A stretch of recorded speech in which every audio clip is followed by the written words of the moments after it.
778페이지 아이작 보시어스의 중국 이상국가론. 여러분들은 잘 모르는 사람이지만 당대에는 대단히 유명했던 학자예요. 시작하겠습니다.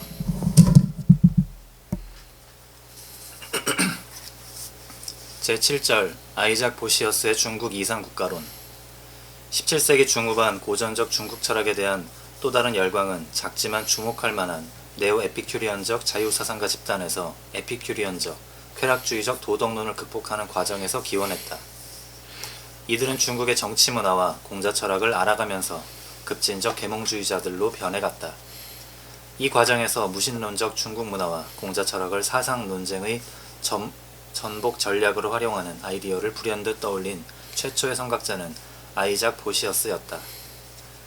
그는 유럽 최대 개인 장서를 가진 네덜란드 출신 철학자로서 스웨덴 크리스티나 여왕의 왕사였다.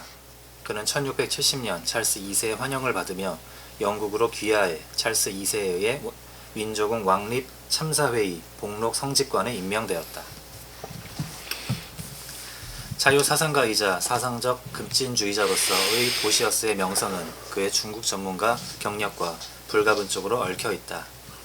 보시어스가 중국에 대해 이야기하는 것을 들은 뒤 그는 성서 안에 들어있는 것을 제외하고 모든 것을 믿었다는 영국 국왕 찰스 2세의 풍자적 인물평은 그의 사상적 급진성을 지적하는 말로 유명하다.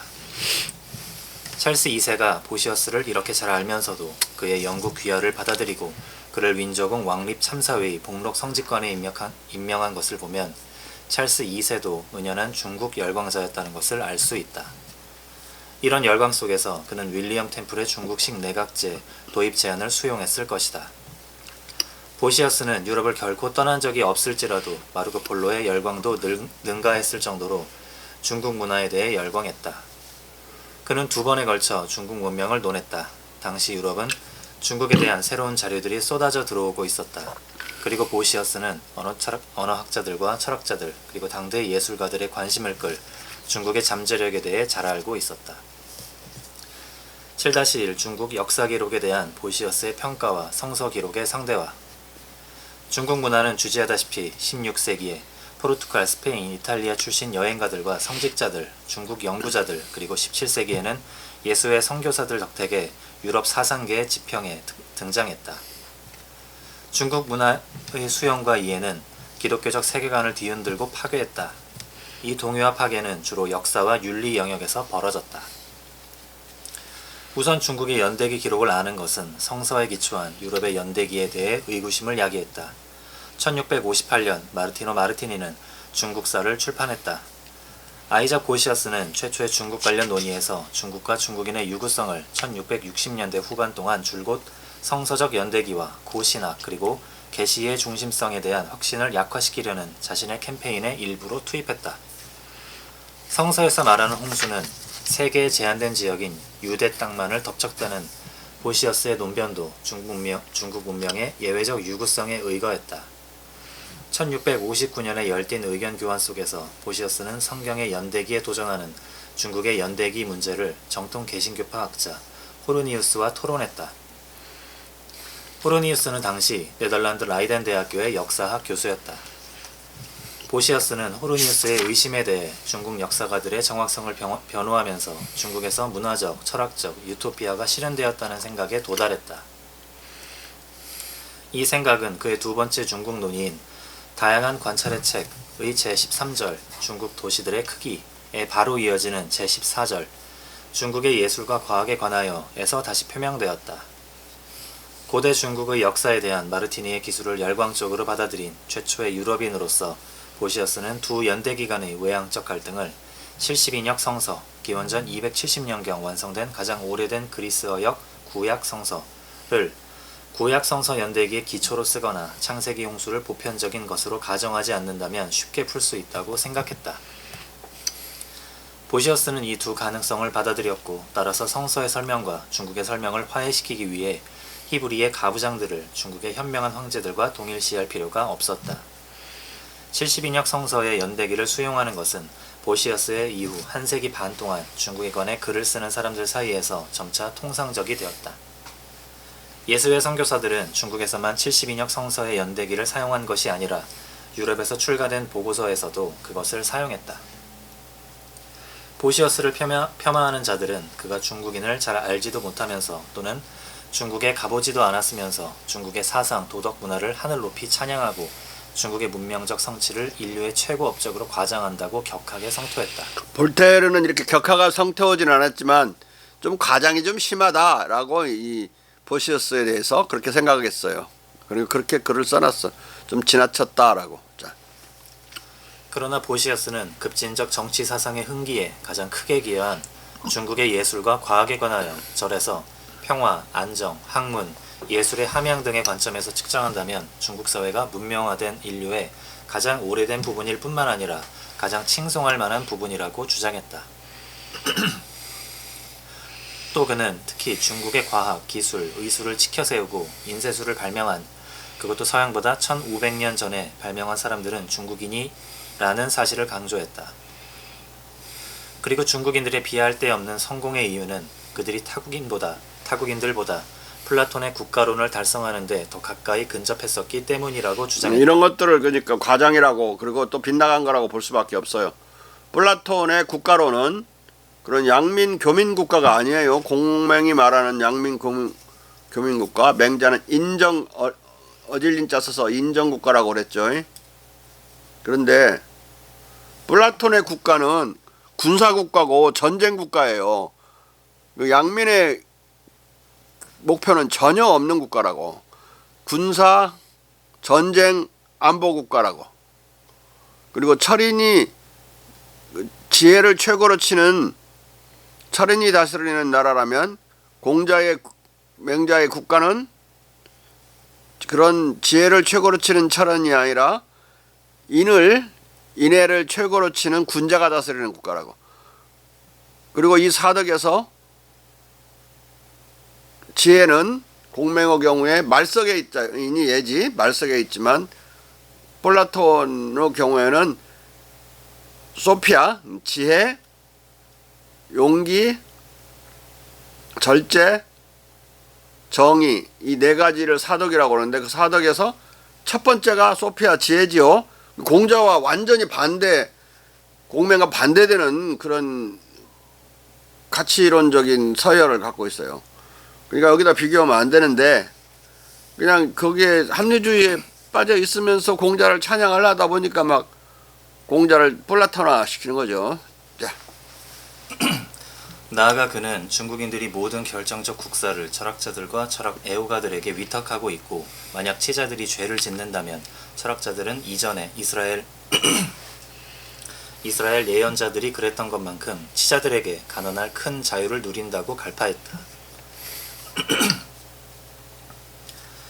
중국의 예술과 과학에 관하여에서 전개된 보시어스의 중국 찬양은 물론 이런 요약보다 더 정교했다.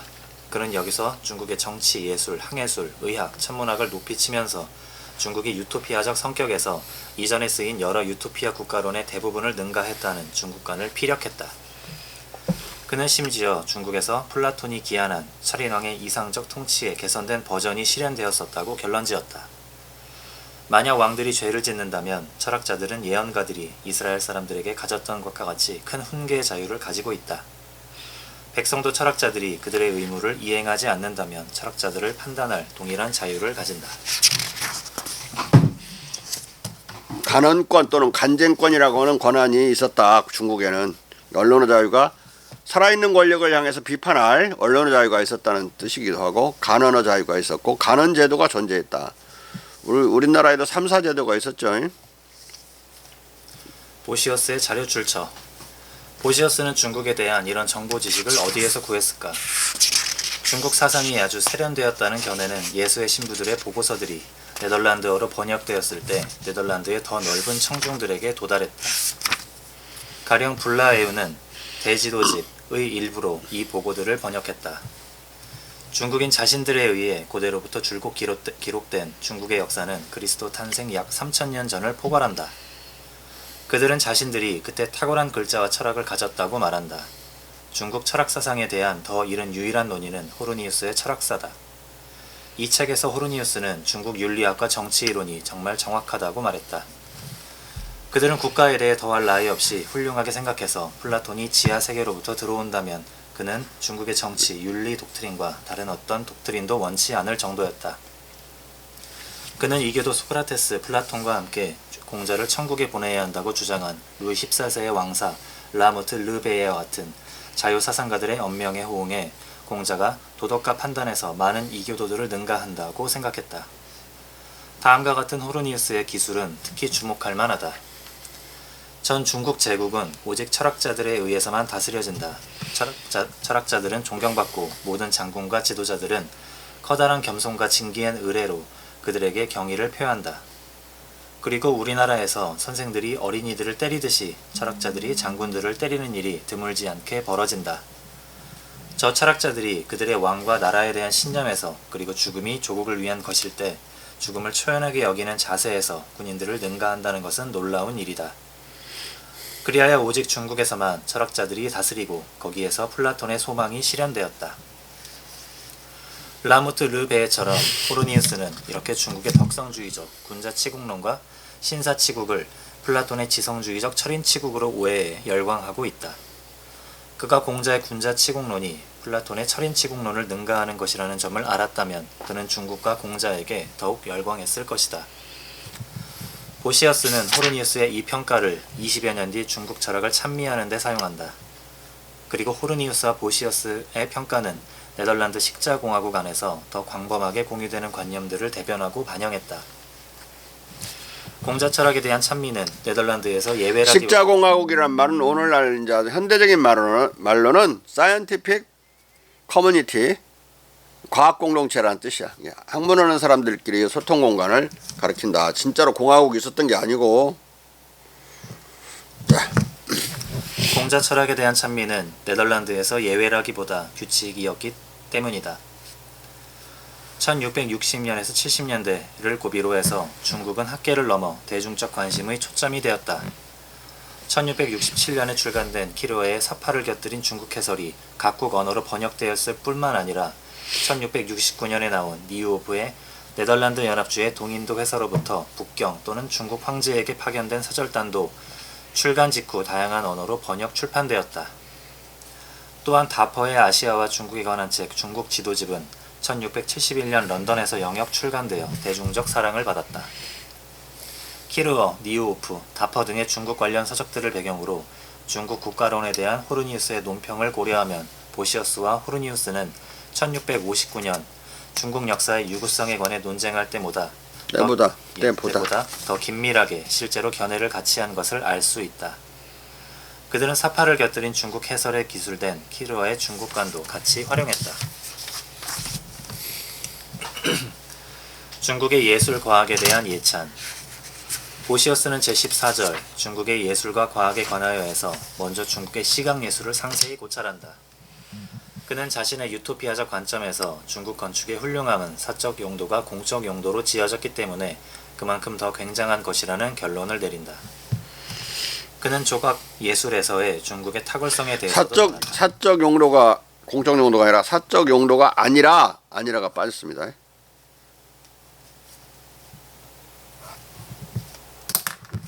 오늘 또 무슨 교정 보다 보니까 이렇게 빠진 것도 있고 뭐 내가 쓰지도 않은데 튀어 들어간 것도 있고 그걸 고치고 앉아 있는 아주 짜증나는 작업을 한 대여섯 시간 했는데 이것은 많은 사람들이 경악 없이는 찬미하지 않은 기량을 뽐내는 거대한 조각상들에 의해 증명된다.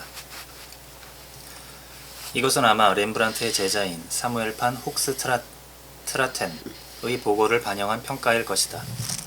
혹스트라텐은 이마이를 떨어져서도 눈과 귀, 콧구멍, 입을 볼 수 있을 정도로 경악스럽게 거대한 사람의 형상을 한 중경의 한 산과 콧구멍에서 나온 두 분수 중 하나는 찬물이 다른 하나는 뜨거운 물이 흘러나오는 사람의 코를 표현한 운남성의 한 야산을 묘사한 적이 있다. 회화예술은 보시어스에게 보다 세부적으로 들어갈 기회를 준다. 그는 중국인들의 회화에 대한 잘못된 판단을 가진 사람들에 대항해 이 예술에서 중국인들이 유럽인들과 맞먹는다는 것을 입증하려고 애쓴다. 그는 유럽의 그림을 어두운 그림자에 의존해 있기 때문에 비판하고 중국 그림을 맑고 밝은 솜씨 때문에 칭찬한다. 중국 그림이 그림자를 그리지 않는다고 말하는 사람들은 칭찬했어야 할 것을 비판하고 있는 것이다. 그림이 좋으면 좋을수록 그림자를 더 작게 가지는 것이다. 그리고 이 점에서 중국인은 두꺼운 그림자들을 보탬으로써 두드러지는 부분들을 표현하는 우리 지역 출신 화가들보다 훨씬 우월하다.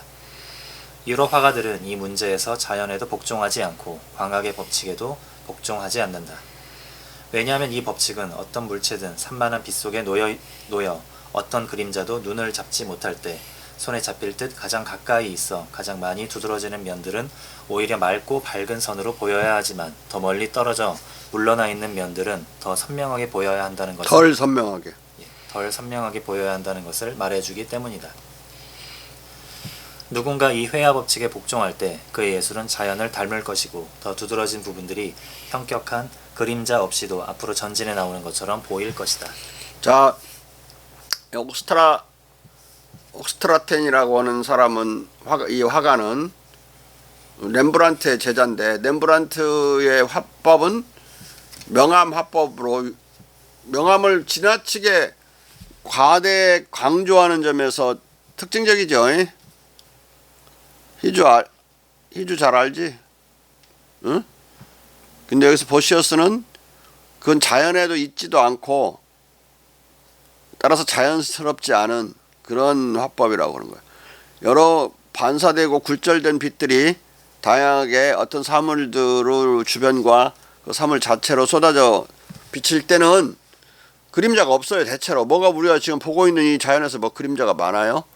뭐 석양이 넘어갈 때나 좀 있는 거고 어쩌고 그런 거 그림자나 음영을 그리지 않는 것이 맑고 밝은 모습을 그리는 게 중국 그림의 특징이기 때문에 이 사람이 이렇게 말을 하고 있는 거예요.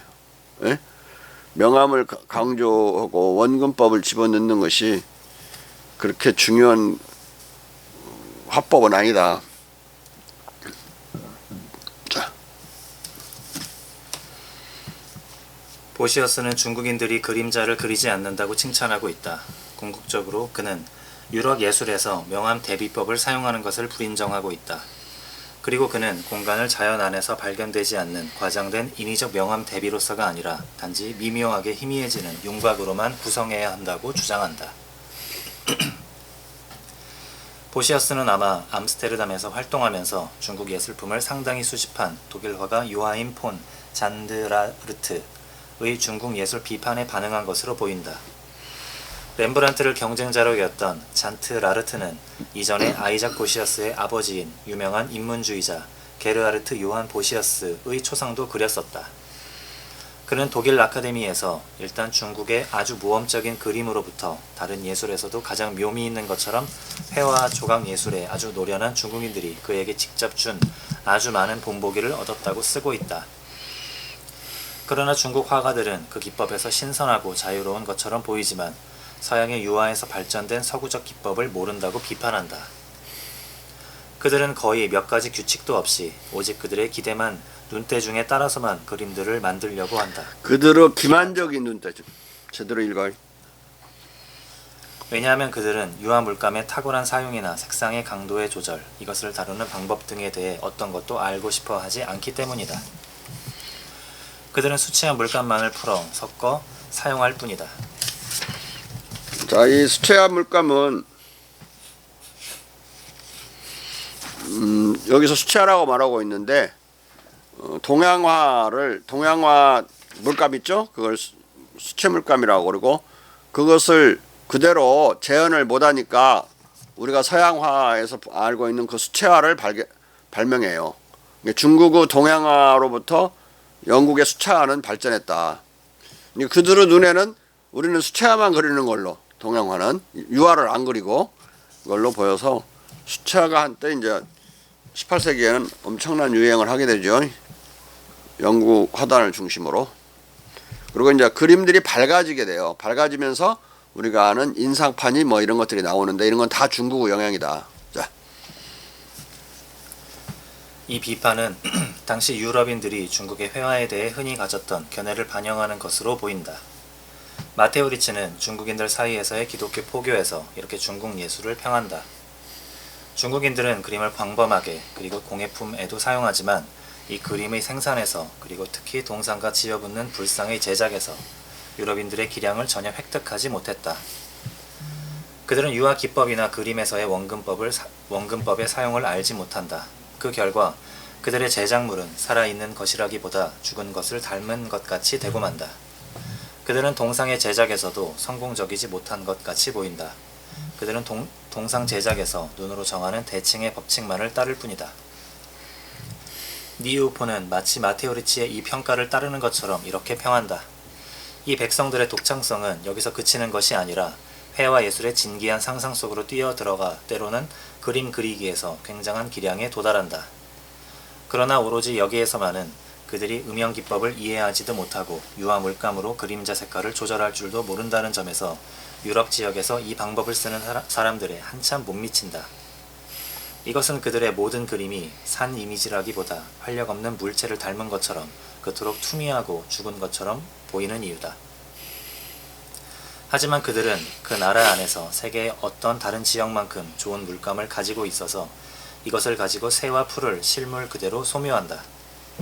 이에 더해 잔트라르트는 중국인들이 색깔의 강도를 점층적으로 완화하는 기법을 모르기 때문에 공간성의 묘사에 불능이라고 비판한다.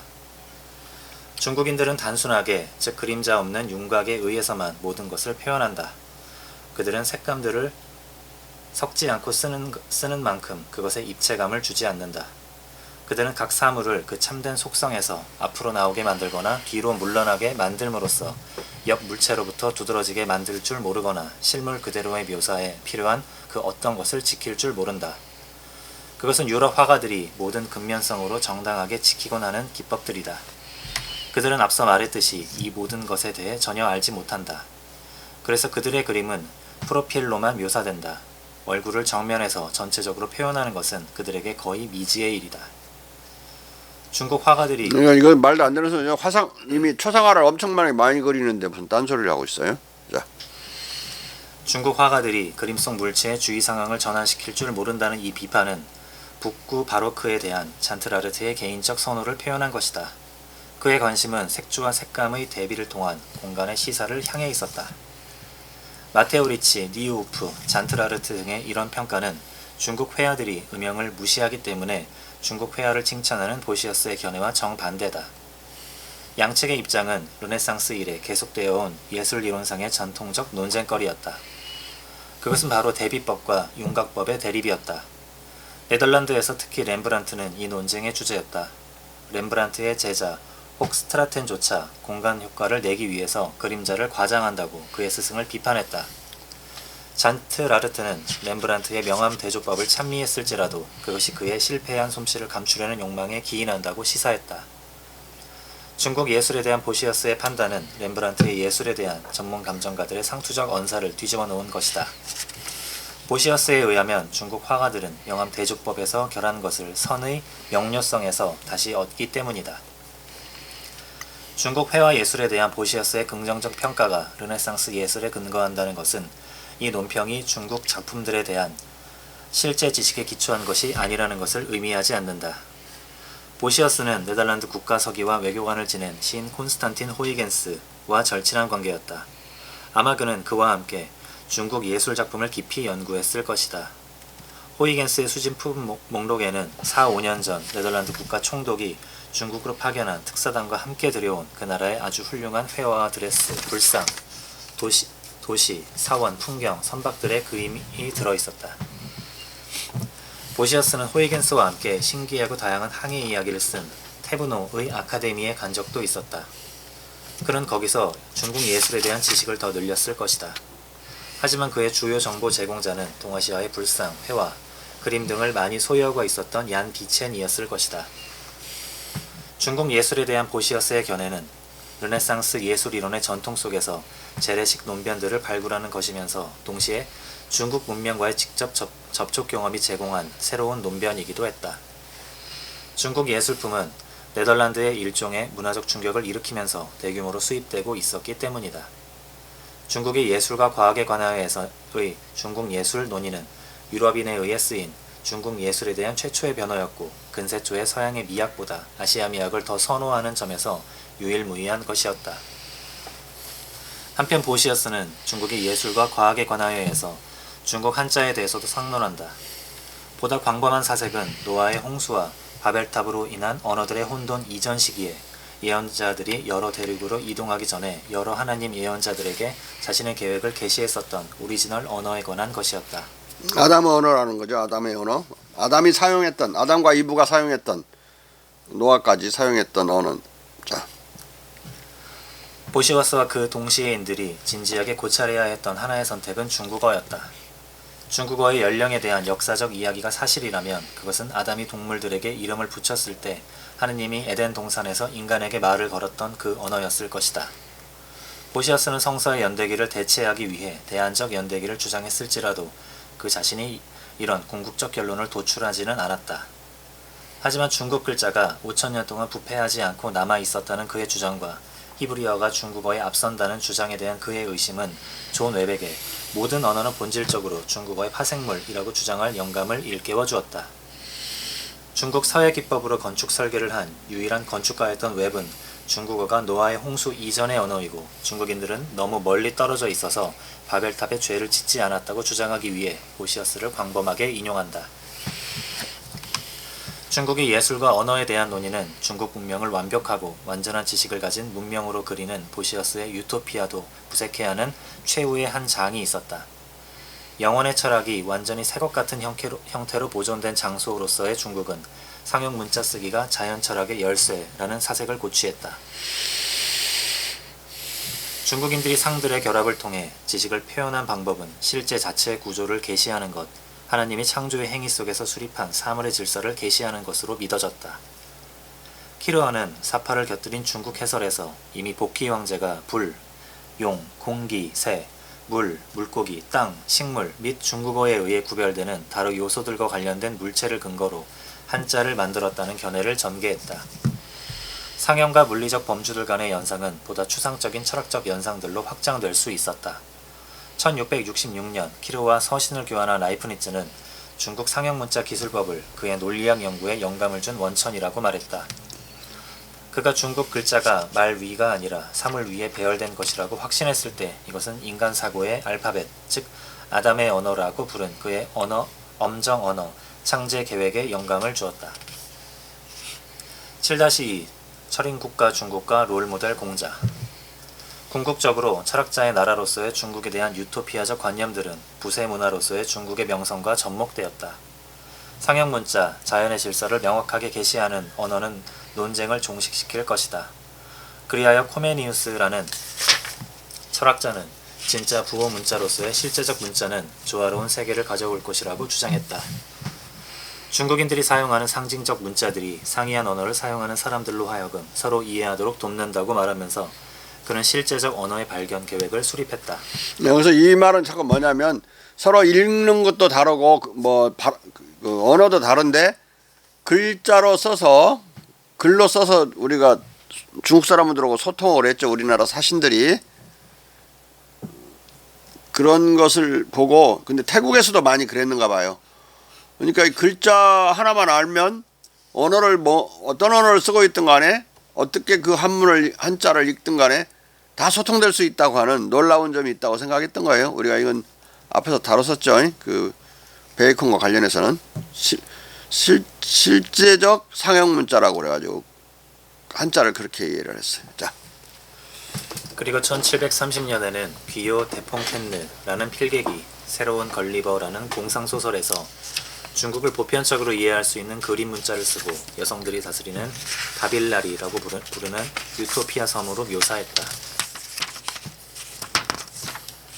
중국 문자는 꼭 상형 문자처럼 아무도 완전히 이해하지 못했기 때문에 유럽 언어학자들에게 커다란 도전으로 나타났다.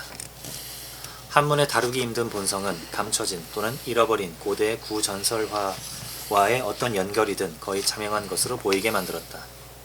상형 문자 기술법은 세계사라는 새로운 과학에서 중심 화제였고 보편 언어, 중국의 열쇠는 교역, 종교, 철학을 이롭게 할 것으로 기대되었다. 이런 까닭에 중국의 예술과 언어는 보시어스 같은 학자들의 관심을 끌었던 것이다. 철학자의 나라로서의 중국과 한국. 상술했듯이 보시어스는 중국의 예술과 과학에 관하여에서도 중국이 유럽에서 이전에 쓰였던 대부분의 유토피아 국가론을 능가하는 실존하는 유토피아 국가라는 관념을 다시 설파하고 중국의 정치, 예술, 항해, 의학, 천문학을 찬양했다. 그는 중국 사회 안에서의 철학의 중요성을 강조하면서 한국도 언급한다. 중국과 한국 백성들은 철학자들을 임금으로 가졌다는 견해에는 호르니우스도 동조했다. 당시 조선, 한국은 핸드리크 하멜의 세매 사냥의 경과와 섬 제주와 본토 한국에서의 난파자들의 경험, 그 통치의 서술과 함께를 통해 최초로 자세하게 네덜란드와 유럽에 알려지기 시작했다. 한국에서 하멜 표류기로 알려진 이 책은 1688년 암스테르담에서 새 출판사에 의해 동시 출판되었고 같은 해에 영역, 부력, 도역본이 줄지어 나왔다. 영역본 제목은 Korea Without and Within 또는 The Dutch Come to Korea다. 보시어스는 중국에서 플라톤 국가의 이상이 실현된 것으로 해석한다. 중국 행정체제의 전체가 철학자들로 구성되어 있을 뿐만 아니라 다스리는 철학자들 자신이 백성의 판단에 굴복한다. 그는 중국의 귀족성이 학식에 기초하고 세습 가능하지 않다고 생각하고 이를 근거로 중국의 건축물들의 광의를 찬양한다. 앞서 조금 선보인 구절을 더 많이 제시해보자.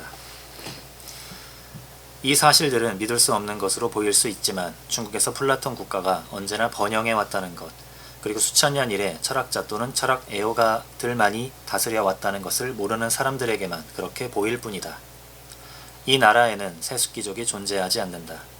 중국인들 사이에서는 식자들만이 고귀하다. 왕이 죄를 지을 때 철학자들은 국왕에 대해 이전에 이스라엘의 예언자들 사이에서도 거의 찾아볼 수 없을 만큼 큰 간언의 자유를 갖는다. 백성들도 철학자들이 그들의 의무를 이행하지 않을 때 이들을 판단할 동일한 자유를 갖는다.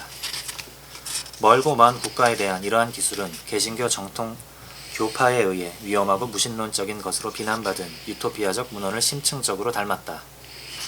멀리 떨어져 있는 나라에 대한 대중적인 17세기 이야기들의 학문적 중요성을 평가하는 것은 어렵다. 하지만 이 이야기들은 미지의 남쪽 땅은 신세계에 사는 사람들과 완전히 다른 백성이나 인종을 포함할 것이라는 가능성에 의해 부분적으로 고무되었다. 네덜란드인들이 오스트레일리아를 탐험했던 17세기 말 무렵 자연 철학이나 아담 이전의 사람들의 존재 가능성을 논하는 철학자들과 역사가들은 탐험 보고를 손꼽아 기다렸다. 발견되지 않은 땅과 그곳에 타락하지 않은 주민들은 급진적 정치 사상의 결정적 논변들을 제공할 것이라는 기대가 있었다. 아담은 현대 농민과 같은 신분이었는가 아니면 나면서부터 평민보다 높은 사람이었는가? 오늘날의 사회는 아담의 원초적 상태를 가족의 가부장으로 재창조해야 하는가 아니면 태어나면서부터 자유로운 존재자로 재창조해야 하는가?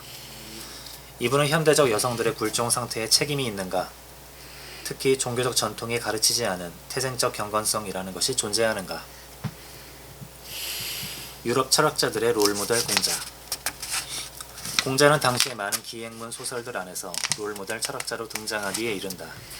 핸드리크 스메크의 공상기행 소설 크링케 캐스메스에서는 미지의 남쪽 대륙에서 사라바사라는 현자가 다스리는 유토피아를 이야기한다.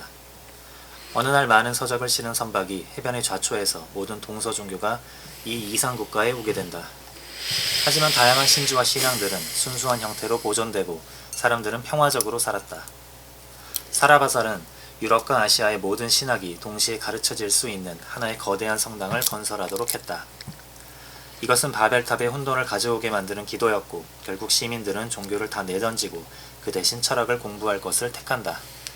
이거 마치 중국 상황을 중국이 이런 상태에 있었는데 마치 새로운 어떤 그 달걀이 깨지면서 신세계가 열리는 것처럼 묘사하고 있어 지금. 예? 중국은 어떠한 종교도 국가가 강요하지도 또 그것에 대해서 권장하지도 않았다. 오로지 철학만을 했죠. 유학이라고 불렀다. 유학.